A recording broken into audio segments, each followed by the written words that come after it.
6 years passed, and true to her word, Ella stayed kind and courageous. She continued to make sure the littlest birds got just as much food as the big birds at the fountain.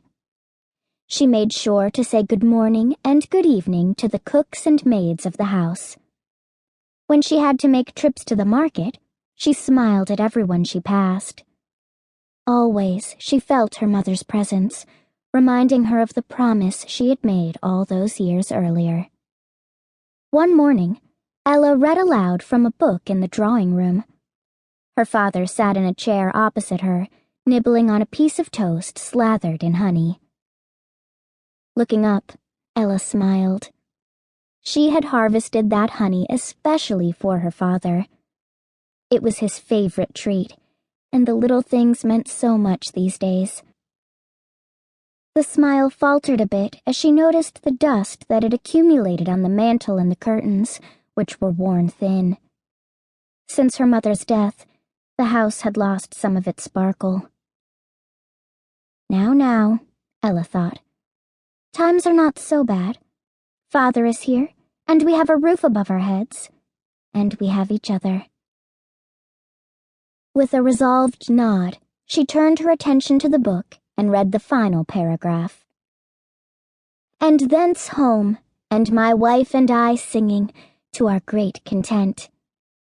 And if ever there were a man happier in his fortunes, I know him not. Closing the book gently, she looked at her father. Thus ends Mr. Pepys. I do love a happy ending, don't you? Ella's father nodded. They are quite my favorite sort. As well they should be, Ella said.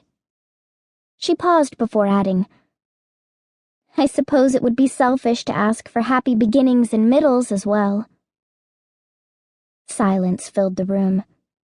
Both father and daughter were lost in thought of mother.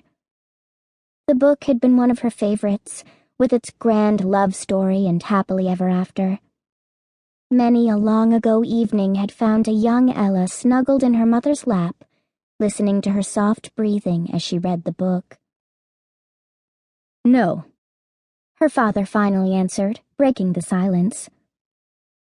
I do not think that would be selfish. He paused before going on. Ella, I have come to the conclusion that perhaps I may begin a new chapter.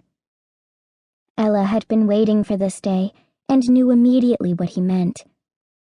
Her father was a handsome and still rather young man. It did not make sense for him to spend the rest of his years alone. Still, her stomach fluttered uncomfortably at the thought of someone new in her life. Ella turned her attention back to her father.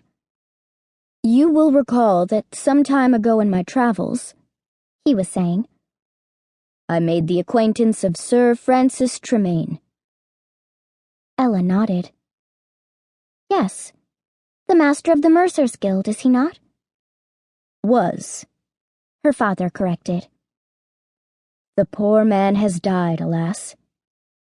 I am grieved to hear it, father, Ella said, her voice filled with genuine sadness. Her father looked down at his hands, which he was clenching and unclenching nervously. Then he raised his head, and his eyes met Ella's. His widow, and honorable woman, finds herself alone, though still in the prime of her life. Ella's gaze softened. She knew this was hard for her father to say.